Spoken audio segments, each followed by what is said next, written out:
Hey, this is Philip Stutz, author of the Undefeated Marketing System, How to Grow Your Business and Build Your Audience Using the Secret Formula That Elects Presidents. On today's show, we are going to talk about the incredible world of marketing and how it is absolutely rigged against 99% of businesses. And stay tuned because you will learn how to beat the game of marketing, win in all the things you do with your marketing, and grow your business no matter how much the tech world changes and tries to disrupt you. I hope you'll tune in, and I love being with my buddy, Dov Baron of the Leadership and Loyalty Podcast. Congratulations! You are tuned into Dov Baron's Leadership and Loyalty Show, the #1 podcast for Fortune 500 executives and those who are dedicated to creating a quantum leap in leadership. Your host, Dov Baron. He's an executive mentor to leaders like you, a contributing writer for Entrepreneur Magazine, CEO World, and he's been featured on CNN, Fox, CBS, and many other notable sites. Dov Baron is an international business speaker who was named by Inc. magazine as one of the top 100 leadership speakers to hire. Now, over to Dov Baron. Welcome, dear friends, fans, and fellow aficionados of leadership excellence. Would you do me a favor? Send me a note, a DM on any of the 4 big social media outlets and tell us what platform you use to listen to us. Is it Apple Podcasts, Spotify, iHeartRadio, Google Cast, whatever it is? Tell us what is one of your favorite episodes, and I'm going to pick a winner and give a prize that's worth about $1,500 for everyone who participates. You're going to be thrown into that, the potential for you to win that prize. I want to thank you for joining us on this episode of Leadership and Loyalty. Now, let me ask you, what do you need to do to up-level your leadership? How about focusing on how you are seen in the marketplace? You see, it doesn't matter if you're B2B or B2C. It doesn't matter how good you think you are. The question is, how are you perceived in today's marketplace? Here's what I mean. As we record this, it's the second half of 2021. Of course, you could be listening to it at a completely other time. But due to a global pandemic, the world has changed in many ways. That's obvious. Not least of all, certain values have raised to the top and others have dropped down. If you are marketing your organization, your product, or your service like it's 2019, you may have made it through the pandemic. The question is the death clock ticking for you? So what can you do to stay relevant for those that you serve? Well, stay tuned because that's where we're going on today's show. I'm Dov Baron, I'm your host, and I'm here to assist you tapping into the one thing in your business that changes everything by transforming meaning into action. Curious to know more? Go to dovbaron.com. That's DOVBARON.com. This episode of Leadership and Loyalty is brought to you in part by our other podcast, Curiosity Bites. Curiosity Bites is the answer to the question, how can we bring people together who completely disagree? This is exactly what your heart, your soul, your mind has been craving. It's your chance to sit in on some real and oftentimes intense conversations with some of the world's most interesting people, including astronauts, neuroscientists, philosophers, holy people, quantum physicists, skeptics, entrepreneurs, Grammy award-winning entertainers, and so many more, including our guest today. You'll find out way more about him when you get into there as well. You can simply go to dovbaron.com and find out how you can sign up for and sink your teeth in to the delicious Curiosity Bites podcast. We always need your help in staying relevant, though, so please get over to wherever you tune into the podcast and rate, review, and subscribe to the show. And please share the show with everybody you know. If you are a regular listener, big thank you to you for making us the #1 podcast globally for Fortune 500 listeners. We are honored and grateful to be cited by Inc.com as the #1 podcast to make you a better leader. All right, let's strip it down and dive right in. Like I said, we're more than a year after the first lockdowns. Companies have pivoted at high speed or they went out of business. You've had to work from home while watching your kids suck up the Wi-Fi through Zoom school. We've had protests in the streets about police brutality, civil rights, people believing that their country has been stolen from them. There's been crazy and disrupted elections. Hundreds of thousands of people are dead. There's battles over misinformation, disinformation, vaccination, and a whole lot more. The bottom line is, unless you are among a very small group of organizations, you and your brand, if you didn't disappear, you certainly became less relevant or important than ever. So with all that in consideration, you may have made it through. You may have kept your doors open, but the question is, how do you keep yourself in the top of mind for your customers? Is there a single message or a theme that still works for your customers and your clients that will allow you to win and win in a huge way? Is there a real bulletproof, tangible marketing system that is, despite the circumstances, undefeatable? Well, let's find out together, because our guest today is returning champion, Mr. Philip Stutz. He is a best-selling author who comes to us from the cutthroat world of political and corporate marketing. He has been described as a marketing maverick, reshaping business success using secret formulas that get presidents elected. His resume is crazy because he's been at the marketing end of over 1,400 election victories, including 3 presidential victories. He is presently working with multiple Fortune 200 companies. Philip plays the game of political and corporate marketing at the highest level, battling it out with fierce competition, multi-billion-dollar budgets on a win or die mentality. Philip Stutz has spoken in front of over 40 million people in his career and made more than 300 national media appearances, including ESPN, CBS, Fox News, Fox Business News, MSNBC, CNN. He's been interviewed by renowned business entertainers, health people, and leaders across the board, like Anderson Cooper, Gary Vaynerchuk, Peter Diamandis, James Altua, Michael Hyatt, Adam Carolla, Dr. Drew, and Dr. Stephen Gundry. So, ladies and gentlemen, please put your hands together and help me to welcome the founder of Win Big Media, returning champion, Mr. Philip Stutz. Welcome, sir. I always say to the host, don't please, the bio, it's too long. It's too long. I got to cut this thing down. So, but thank you for that, Dove. I appreciate it. I mean, I look at it and I go, okay, I got to cut stuff out of this. And then I go, yeah, but it's really important because it's, you know, I don't know that there's anything more relevant, particularly today, than having a background in marketing at a political level. And the reason I say that is not because we're in a politically volatile time. Of course we are, but because you have to be able to listen to the people. Yeah. If you're a political marketer, you're looking and listening to what other people are not listening to. And that gets people elected who other people are going, yeah, they'll never get elected. And so that's why I was like, yeah, I can't cut that away. It's important. And that's, of course, why Fortune 200s and Fortune 100s hire. Yeah. Absolutely. Well, thank you. I appreciate that. I've distilled it down in my new book so that businesses can apply how we do this systematic approach to marketing candidates. And then we've shown how businesses have exponentially grown their results through it. And you don't need to hire a marketing agency. You can just follow the steps and utilize it. And I know it's going to help. It's sort of the passion of my life right now. And I'll get into that. But, you know, Dove, we've had some offline discussions on this, and it's like, you know, if you're a business owner out there right now, 99% of businesses don't realize that the marketing world is rigged against them. It's completely rigged against them, and they're going to lose more often than they win, or they're going to lose money more often than they make money on marketing. And I can go through that. I lay the whole. Well, let's just touch on that for a minute, because you see, the marketing system is set up for them to lose. I mean, 100% failure. Yes. So you're saying that the marketing system is the casino. The casino house always wins. You may win occasionally, but house is always going to win. But the house is an industry, which is marketing. The house is the big tech companies. They're big tech. Always going to get your money, no matter what. The problem is that you think you need to put your money into one casino or another casino, and you have no idea why. And occasionally, yeah, like you said, you're going to have a couple winning hands, but the companies that successfully market today aren't by accident.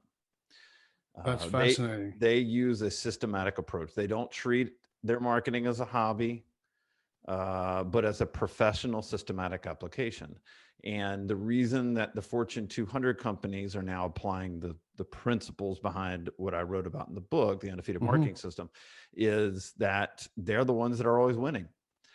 But any company under about $100 million is guaranteed to lose their marketing, and when they enter into the marketing world for their business, to market their business, they're guaranteed to lose more often than they win. And so again, I'm prepared and ready, Dove, to lay out 1,000 different stories and statistics to show and prove this point. Well, let's just jump in on that, because in the context of leadership and business, the question I like to ask is, what is the question we should be looking for the answer to that we're kind of like distracted from? Because I find that human beings are very good at that. We're answering the wrong question a lot of time. Correct. So what would you say is the question we're not even looking at? Yeah. I mean, God, that is such a good way of putting it. Thank you.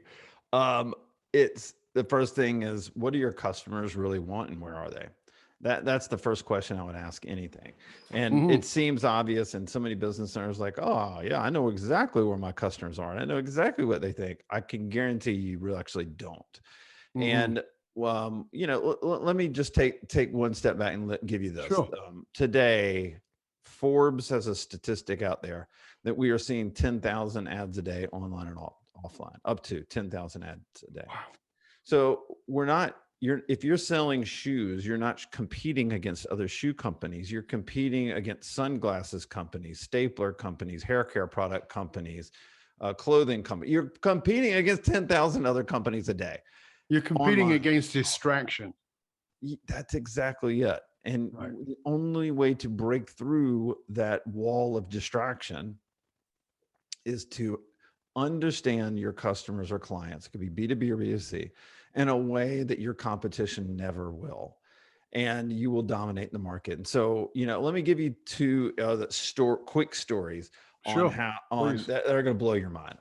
Get ready. This is this is going to be like, oh my God, but this is like the tip of the iceberg. Right. So when the book came out, we got a business owner reached out to me. This is back in May of 2021. And he said, Philip, I'm selling baby products online he's out of the UK, but he sells them on Amazon. He has built the company into a $10 million a year e-commerce Amazon company. So a private equity firm came to him and said, we like this. We're buying it. We want to buy you. He said, awesome. He sold. So, but he has to do an earnout. So he has to work for him for like 3 years, and then he can start earning his buyout, right? Right. The month after he signed the paperwork, unscrupulous, cheap competitors in his Amazon marketplace had nothing to do with the buyout. They just decided to do an online campaign against him and 1-star review all of his products. And then if you ever on Amazon, this actually happened to me because people didn't like my politics in my book, but when you leave a review, you can press the button helpful or report. And so all these cheap competitors started upvoting helpful. So the first reviews you see on his on his Amazon page now are all the 1-star reviews, and they've all been upvoted to number 1. And his sales went from $800,000 a month to $80,000 a month. Ooh, whoa! After he sold it, and before he made his money back, his earnout. So he came to us and said, I'm in deep trouble. I need help. And I said, how much of your business are you selling on your own website? And he said, 0. And I said, well, there's your problem. Because when you're renting your customers from a platform like Facebook or Amazon or YouTube, they can change the rules on you at any point. And trust me, we've found this out in politics for years now. Of course. And they can take it away, and you can be done. And this is what happened to him. Another one, we had a criminal background company. So came to us. They're one of the big ones in the marketplace. So like they serve like the fast food industry. So if a McDonald's or Burger King come to them and they say, hey, we've just hired 60 new employees across the country, and we need background checks on them. So it's that kind of company, right? But they're one of the big ones. And they came to us. They said, we fired a marketing agency. They were a disaster. Can we hire you guys. And we said, sure, but we're going to audit what you're doing first. We went in and we found out that their Google keyword campaign, all right, that Google had changed the rules 2 years ago. They started this Google keyword campaign 3 years ago, and they put it on autopilot. 2 years, 2 years ago, Google changed the rules. Their marketing agency didn't know, and the company didn't know.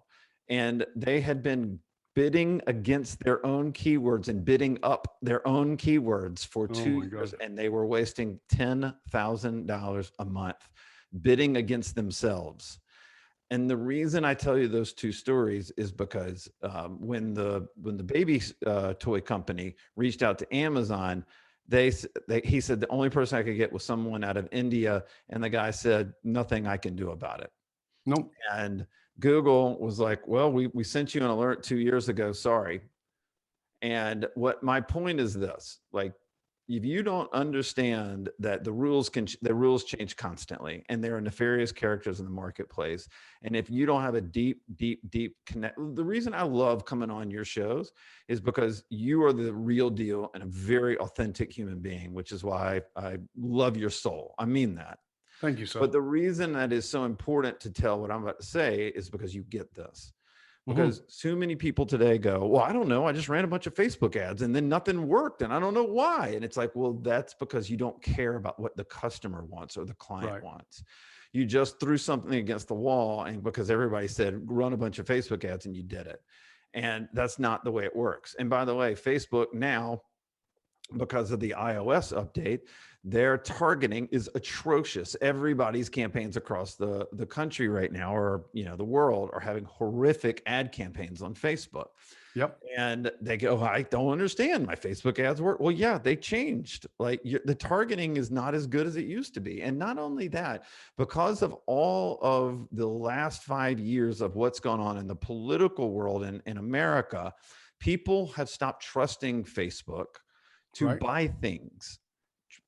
Everybody's on Facebook, but our data, and we can get into how we look at the data of customers right now, but our data says that people don't trust anything to buy Facebook. They think if they buy something, they could be canceled. If they buy something, Facebook's going to take that data and use it against them. They literally have just stopped buying. And so what I tell a lot of business owners now is Facebook is a great branding platform. It is just a terrible conversion platform.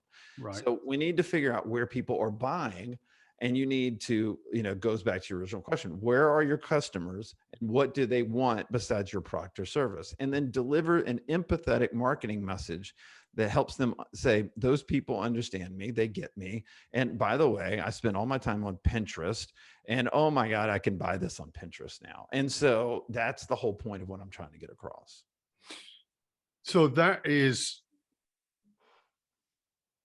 obviously a big wake-up call for a lot of people, because I think across the board with the social media thing, and I've said this for years, is that if they change the rules on you, you're dead in the water. I mean, people who had multi-million-dollar accounts on YouTube suddenly, had zero income because they changed the rules, right? And this happens in all kinds of ways. So let's go a little bit into how do we, obviously, if we don't have the kind of resources that you have to do the data, because you do. I mean, the research you guys do is phenomenal, and the things you get back are phenomenal. But one of the things I want to say is that you make a lot of that data available to people who are not even your customers. Right. But how do we go, all right, how do I find out what they really want or where they really hang out? Because the marketing team, whoever they are, tell me that my customers are all on this platform and they're all between this age, and we have a engagement rate of X number, blah, blah, blah. So I go, okay, as far as I know, that must be right. We're XYZ company, that must be right. But you're saying that's actually not true. So what is true? If a marketing agency tells you your customers are over here, the first question I have back is, how did you derive that? And they go, well, we do most of our advertising on Facebook and we have a good deal with Facebook, so we make a lot of money. No, they don't say that. That's actually No, they would not say that. That's actually what it is, right? When people ask me that question, I say, I don't know where your customers are. Let's go find out. And I'm going to show you an independent look by tracking your customers online and watching their habits and watching where they spend time and watching where they buy things and watching where they consume media and engage with media. And then I'm going to spit out a report, and I'm going to tell you, it has nothing to do with me. It has nothing to do with my biases. I don't, there are certain aspects of my business I can make money in. If the data says that they shouldn't be there, I will never recommend a client to go over there. It doesn't make sense to me, right? I mean, listen to this. I'm sort of obsessed now with this, but can I give you a couple more stats on how nuts it is out there? Okay. So according to Facebook, right, in 2016, there were 3 million advertisers on Facebook. By the way, great platform back then. Great. People were crushing Facebook in 2016. Yeah. In 2020, the end of 2020, there were 200 million businesses using their free business tools.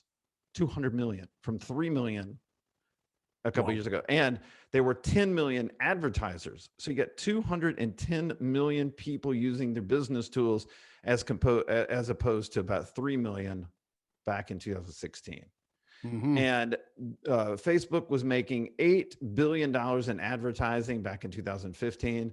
Today, they're making $28.6 billion in advertising. That stat just came out like 2 days ago. $28.6 billion in 2021 on their advertising. That's what you're competing against when you're going on there. And what were they in 2016? In 2016, Facebook made $8 billion on ads. Wow. They made 28.6 in 2021. Wow, they've tripled, more than. Yeah, more than triple. I'll give you some other crazy ones. All right. According to CompuWare, a single bad experience on a consumer website makes the users 88% less likely to ever come back to that website again.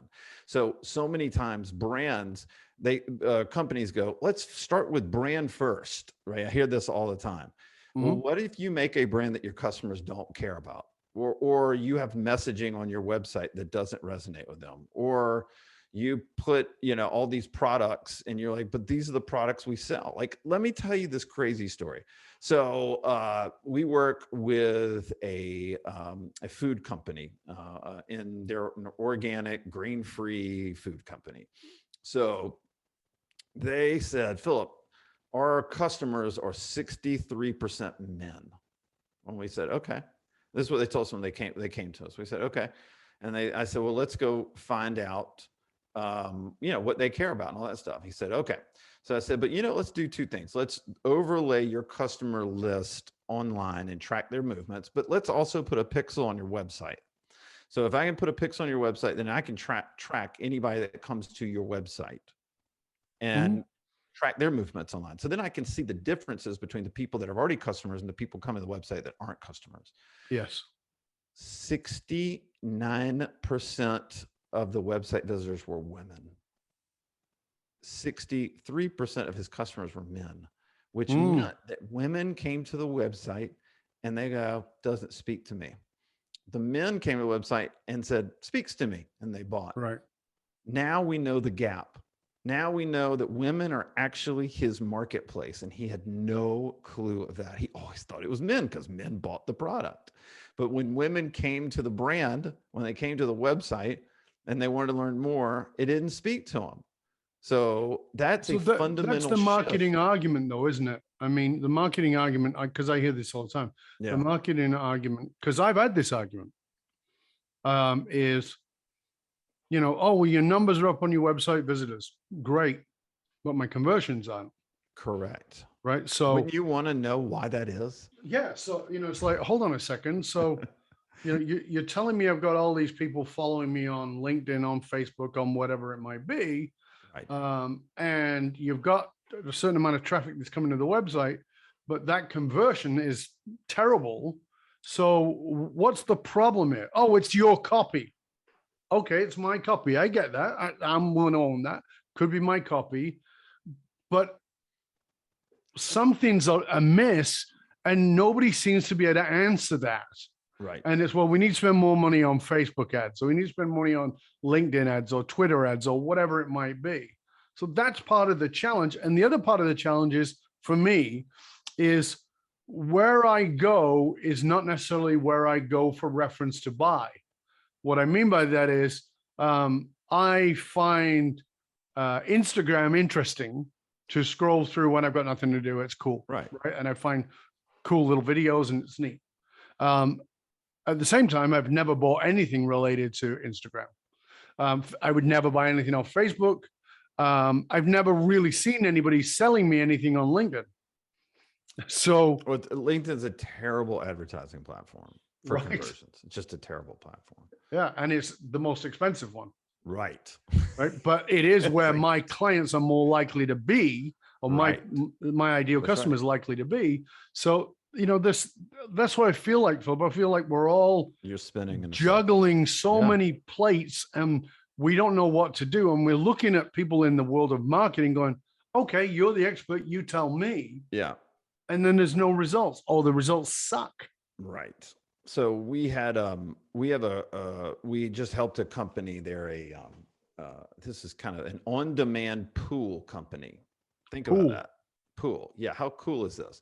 So let's say you're a mom, you've been in, COVID world, and summer is about to hit and you're like, I need my kids to do something and I don't have a ton of money to send them off and go to camps or anything like that. For $400 a month, a guy will come over, install an above ground pool in your backyard, maintenance it every week, and then at the end of the summer, take it away. Or you can pay, 3 more months and then you'll own it after 6 months. So I love this idea. I'm like obsessed with this company. These are the kind of companies I love working with. So they said, help us understand our market because we're selling out everywhere. But what we found out, he had 2 markets. One was moms from 35 to 50. And the other was retirees from 55 and above, because they were locked in their house and they want something to do and they want to go swim in a pool and have privacy and all that stuff.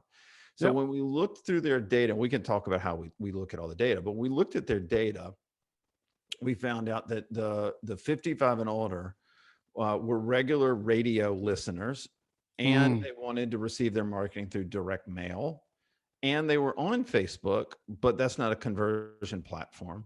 And so the ad campaign that, we put together for them was radio, direct mail, and then we would overlay the direct mail list on Facebook. So the only people that got the Facebook ad are the same people who got the mail piece. It's just it's called digital mail chase. We do it with everybody we do mail with. And they thought when they came to us that they'd be running Instagram ads. And I said, your tip of your spear is actually is traditional radio and direct mail. Now, when we looked at moms, strangely enough, the number 1 converting platform, streaming radio, Spotify, iHeart, all these things, right? They did not want direct mail. They wanted email as their not. So we said, okay, well, we're going to lead the charge with streaming and podcasts, things like that. But then we're also going to be very aggressive in building out your email campaign and being able to communicate with moms on all the things you offer. And so those are 2 fundamentally different campaigns for 2 fundamentally different audiences. And it doesn't say, we need Google. We did do Google. That was part of it, but it wasn't leading the charge. Like we had a consistent Google campaign that's, $3,000 a month or something. That was it. But the rest of their money went to these other factors. Why? Because we found out that's where their customers were. That's where they like to receive their marketing. That's where their eyeballs went, and that's where they converted. And CompuMail has a stat out right now that 90% of direct mail gets opened. 90% of direct mail gets opened right now. Isn't that interesting? Because it was like, just throw that stuff in the trash right away. But I think with online stuff, it's gone the other way. It's kind of brought it back a little bit, and people are like, let's have a look in here. Yeah, and COVID did too. People got excited to go get their mail every day. And so there's been this resurgence in direct mail. And so it's just fascinating to me, and I mean, I could keep throwing stat ads out to you all day long, but those are a couple stories of how people. So we're coming to the end of this first part of the show, of the 2-part show. We're going to come back in a minute because I want to talk about. Obviously, I want to talk about the book. I want to have people be able to see the book and find out about the book and what they can gather from this without having to hire a marketing team. Yeah. Because a lot of this, again, still seems like it's like, oh my God, I've got to do this. This is way too much work, and I don't know what I'm doing. I'm flying blind. And I know you lay out a lot of really fabulous material in there. I also want to talk about your new podcast and what you're doing on there, because you've been on everybody's podcast. Well, I know you got to come on my podcast. You're on my list to ask. So I'm already there. Right, I'm already good. Whatever you need, my friend. So we're going to come back and talk about that in part 2. We're going to talk about the Undefeated Marketing System book, and we're going to talk a little bit more about how you, as a leader, can sort of get from being behind the curtain on this marketing process, and how you can maybe beat the house for once. All and really the time, understand how consistently. To do that. Consistently, Yes. Right? Consistently beat the house on what it is. Now, before we come out of part 1 of the show, let's please, Phil, please tell our viewers and our listeners where they can find out more about you. Yeah, you can go to philipstutz.com. A couple of things. Look. Yes, I have a marketing agency. If you're interested in that, we can always talk. But I write a blog every 2 weeks on marketing and data, and I do not sell anything. I like writing. I like to find interesting stories, and I like to help people understand how the market's changing.